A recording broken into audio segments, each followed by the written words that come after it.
This is the Average to Savage podcast with Paul Guarino. Everyone and anyone, athletes, celebs, and much more. What's up, everybody? I'm back for another episode of the Average Savage podcast. Our special guest today is Kendra Dahlke. Kendra, how's it going? Good. How are you? I'm good. I appreciate you coming on. You're Good. my first pro volleyball player I had ever interviewed. Oh, awesome. Well, thank you so much for having me. I'm really excited for that. Yeah, so let's just go back in time. How did you first get involved playing volleyball? It's kind of a funny story, actually. Volleyball wasn't like my first sport that I ever played. It was actually basketball was like my main sport. Pretty much since I would say probably I was like 8 years old when I really was like starting out basketball. And I had recently moved from Minnesota to California, and I was going through like a new middle school in 6th grade, and the volleyball coach saw me walking around campus and was like, "Hey, are you coming to volleyball tryouts?" And I was like, "Oh no, like I don't play volleyball. Like I have no idea how to play. I don't know the sport at all." And she's like, "Oh, I think you should really try. I think you would be good." And I was like, "Okay, I guess we can give it a try." But I was like super hesitant, so I was like, my mind was always like on basketball. But then I like went to tryouts, whatever, and all the girls were super welcoming. And even though I really sucked, they put me on varsity because I was tall. I was like really tall for my age. They put me on the varsity team in middle school, and I just had like the most fun, on that team, and just learning a bunch of new things about the sport and stuff. And right after that year that I played with that team, they wanted me to play on the club team, but my parents had said no because it was like a full-time, year-round thing with club, and I still had like basketball season and stuff. So I didn't play club my first year. But then the following year, so I was 13 at the time, I ended up quitting basketball the next year and just doing full club volleyball. And since then, I was just like, I hit the ground running, and I hadn't stopped for, the longest time. So that's kind of how I got, my foot in the door with volleyball and everything. Yeah, it's crazy. Now I always ask people like, did playing like other sports like help you? You think like with volleyball? For sure, yeah.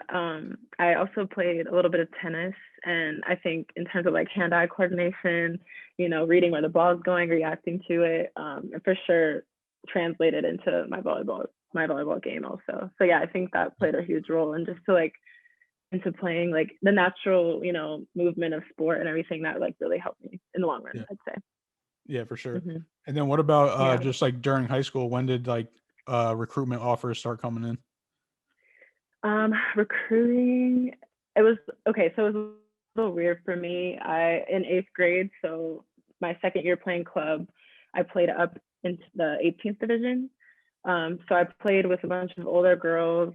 Most of the girls had either been signed or, were getting recruited by other colleges and whatnot. So my first time getting recruited was in 8th grade.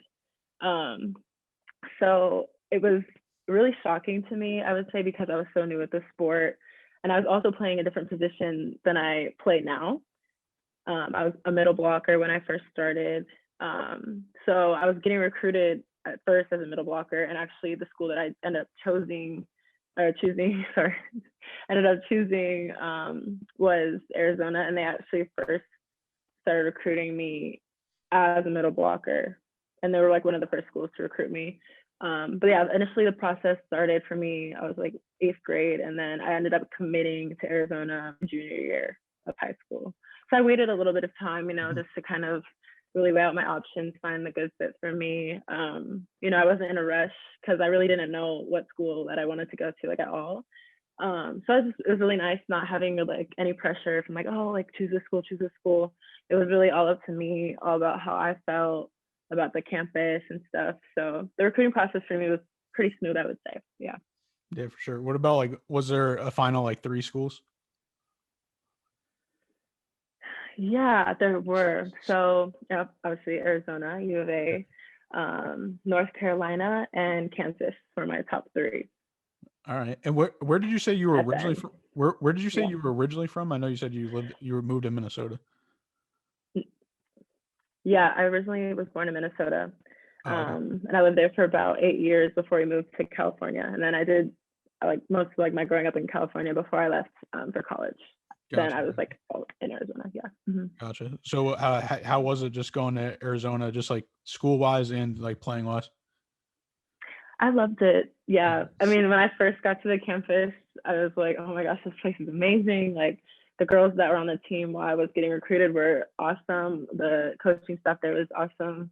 So yeah, I was like in love with that place. And I actually went on 3 visits before I committed to that school because I just wanted everyone to see it. I wanted my dad to go, I wanted my mom to go, I wanted everyone to go just to see, just make sure that like they thought it was also a good fit for me and like they could see me there. But yeah, I loved it there. I had a good time. I met some really close friends of mine that are still close friends of mine to this day. I have a good relationship with the coaches still. That's like my home. So yeah, in terms of playing also, it was rough for me at first. My first year, just coming off the bench, not as like playing as a starter was tough for me because like I was always a starter. I was always like the go-to player, like on every team that I played. So going to that was like, okay, like I really need to like think about what I need to work on, for the following season. And then my sophomore year, I ended up being a starter. We went to the Sweet 16 that year. I was the youngest starter on that at that time. So that was just like a really eye-opening experience for me. And I learned a lot in my 4 years there. So I think it was like the perfect situation for me. I had to grow, not even like as a player, but as a person also when I went there, which was, important for me as a player. It helps me in the long run for sure. So I think I definitely made the right choice by going there. Yeah, for sure. And then like during college, did you think you were going to go pro, or like did you want to? I know like in America I know now they just started out a pro league here. So what was your just like thoughts during college? I knew it was a possibility to play professionally. I would say going into college, I knew that. But obviously going in, I was like, it seemed just so far-fetched that I'm like, oh, like I'm a long ways away from, doing that. Because the girls that I knew that were playing overseas were like, on the national team, Olympians. I'm like, I'm nowhere near that, right now. So I was like, okay, like it could be a possibility for me. Maybe like if, I don't know, the tables turn here in the first early stages of college. But I would say it became more of a realistic thing for me in my senior year. Like the last season for me was when I was like, okay, like that's something that I want to do. After this, I ended up actually graduating early just so I could go play overseas, like as soon as possible because I went at the half season.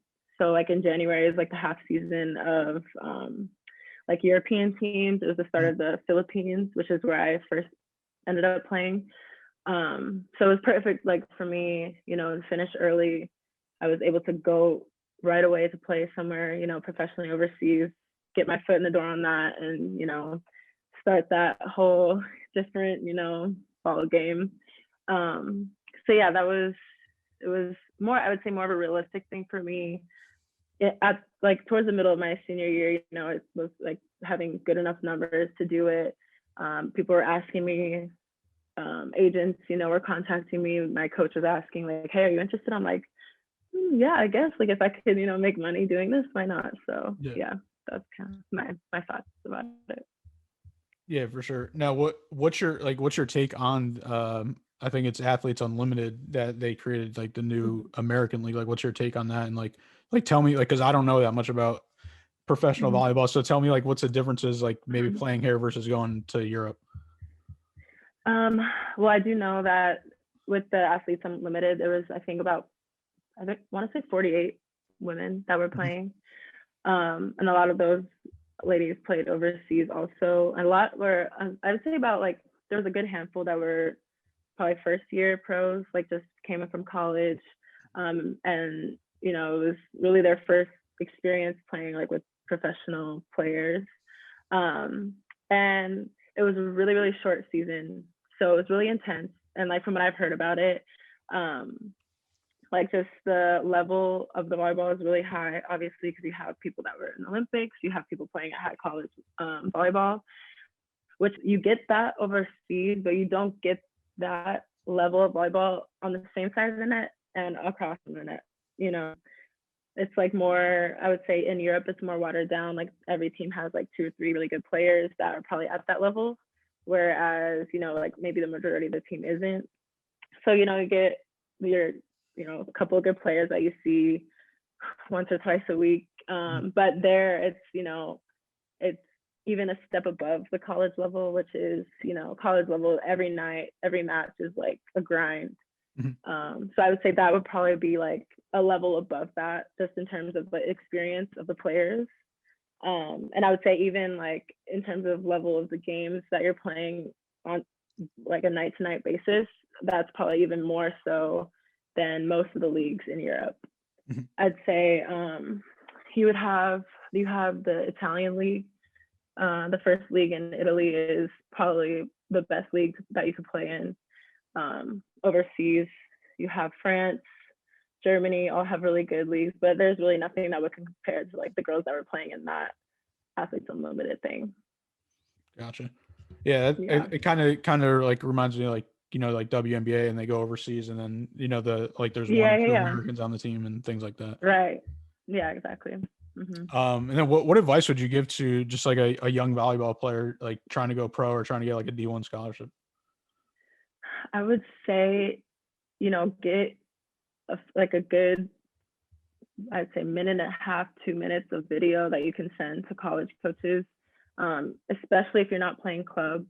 But for sure, you want to play club because that's where you're going to get the most, you know, eyes on you in terms of college recruiters.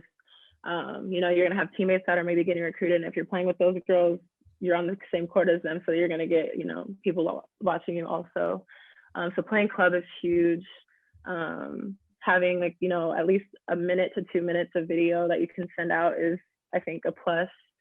And just asking the right questions, and, you know, just knowing kind of like watching the game, becoming a student of the game is important because you can learn so much just by watching, asking people that you know that play, maybe like someone that you look up to, and be like, hey, how do you do this? Like, is this something that like you think I could do to work on? Like, you know, just asking the questions that can make you like just step better.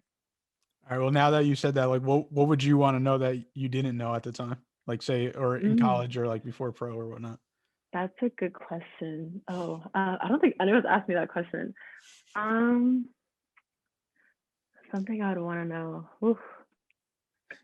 I think something I would want to know would be, well, not everything's gonna go your way, and like you need to have like a resiliency too, and just being able to bounce back fast is really important. So I think just knowing that you're gonna go through these ups and downs ahead of time before they come would be really, you know, an advantage. So knowing that like you're gonna face like some really challenging moments, and just knowing like, you know, it's normal. I think that is something that, you know, everyone could benefit from. Yeah, definitely. Yeah. And then just going into women's sports in general, like what do you think like more people could do to support women's sports?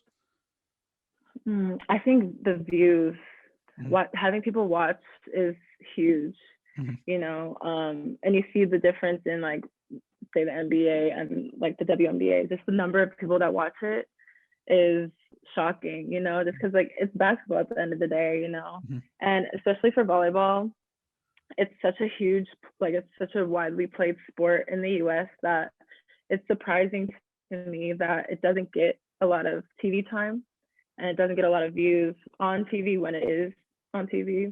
And part of that is because, you know, there's not a lot of advertising for it. So I think that's another thing that would really improve the amount of views, just advertising, like, you know, how they have like really fun, like ads out there for like basketball games, like doing stuff like that, I think would just get more people's attention, because like you have all these young girls everywhere that play volleyball. So, you know, that like if it's on TV, they would watch it, you know. It's just not out there for people to watch. And also it's a hard game to put on TV because sometimes the game could be an hour and a half long, or it could be 3 hours long, and it's hard to like have that time slot. So like if the game does like go long or go short, you know, to fill that TV slot is really difficult. And that's like something that people are looking at to see if there's a way to like adjust the scoring so it could be like more of a condensed game, so people would be able to watch it more efficiently, I guess. But yeah, I think advertising is huge and just getting people to watch. Yeah, I feel like the times I see it the most is obviously like during the Olympics, and then and then sometimes sometimes SportsCenter has highlights of like the college game. Yeah, for sure, which is nice when you see like those really cool plays and stuff that people are just like, oh wow, but like people honestly, they watch it and they think it's cool, but they don't know really what's going on either. So like an understanding of the game is also important, and it's difficult because people just think we just rotate and like everyone plays different. No, it's not like that at all. There's so many like crossing patterns. It's just an in-depth game that it's like if you don't really understand it, it's hard to watch. And I even struggle to watch it sometimes, like it can be boring to watch, like if you don't know what's going on, so it's one of those things where it's just like the more people watch it, the more they learn, and like it would just take people to kind of help grow the game, grow the knowledge of the game to get more viewers. Is the Olympics like one of your goals? I want to say yes, but at the same time, not. It's never really been one of my goals, to be able to compete at that level with the women that play at that level would be enough for me, just to say like yeah, I was playing with this girl, she's done this, she has this medal, it's like it's awesome. And I played in the like USA like college national team. Even playing there, I was like, mind blown, just like how many girls are involved, and it's difficult. It's really competitive, but I mean, if it's something that I could see to like push myself, maybe have tryouts, I would definitely go for it, because you never know. So yeah, for sure. What about, I got some fun questions for you. What's your favorite like song right now? Oh my god. Okay. I don't know, a lot of people don't know her, but Cash Page, if you take any one of her songs on her album Teenage Fever, it is just perfect. It's like the perfect album for me. But my favorite song, I would say, is London on that album. If you've heard it, I feel like I heard not. Yeah. I feel like I heard her name, but I don't know if I heard her songs. Okay, you have to listen to it after this. Just just thank me when you listen to it. Yeah. All right, I'll check it out. What do you like to do in your free time? My free time, it's there's a lot when you're overseas. There's a lot, but here especially, we go out like to walk around and like look at the views of the island because it's so pretty here. Just spend time with my teammates, get to know them more. But yeah, we go on like little hikes, sometimes little walks to see, take pictures, stuff like that. When I'm back home, I like to hang out with my friends, hang out with my dog, hang out by the pool, read, listen to music, go shopping, typical girl stuff. I love food also. I'll eat. Oh, that's what I was going to ask you next. What kind of like interesting foods have you ate overseas? Oh god. Or any new? I would say probably the most interesting eats I've had were in the Philippines, and I love like Asian cuisine. So being over there, like they have rice, breakfast, lunch, and dinner. So that, for me, that was perfect because I love rice, all of that. But I'd say there was like this thing, it's called Bolyu, I think is the name. And it's like this egg. I didn't like it, but it's like this egg that's like, it's cooked, but it's not cooked. So like you crack the egg open and you have to drink this like juice that comes out of it. And like the egg is cooked. So it's like you're eating the egg, but it's, I don't know, it's either a chicken, something in there. I don't know. Doesn't sound that for sure was like, it was something that was really interesting. Yeah, it wasn't that good. All the girls there love it, and if they watch this, they'll be like, "Oh, you didn't like it?" Like, no, So yeah, that was probably the most interesting thing I've tried. Yeah, it sounds interesting, and I don't want to try it. Yeah, no, I don't recommend. I don't recommend it. Last one. What's something people don't know about you? People don't know about me. Well, people don't know probably that I have a sister that she's only 14 months apart from me. people probably don't know in general that I have siblings because I don't like put them out there that much. I have 3 siblings. My brother is he's at Drake University right now playing basketball. He's his first year there. He's a walk-on. And then my sister, my youngest sister, she's also a volleyball player. She's young though. She's like 15 now. She's just starting volleyball. And I have another sister, the one that's 14 months apart, and she's a chef. There we go. We're shouting out the fam. Yeah, I got to shout out the fam always. All right. Well, I appreciate you coming on, and could you let the listeners know where they can follow you on social media? Yeah, for sure. My Instagram is just my first and last name, Kendra Dahlke. My Twitter is K_Dahlke. And that's really the only social medias I have. I think I have TikTok, but I don't ever post on there, so you don't need to follow me on there. Yeah, those two, the Instagram and Twitter. I appreciate you coming on, and best of luck the rest of the season. Thank you. Thank you so much for having me. It's nice to have this chat with you.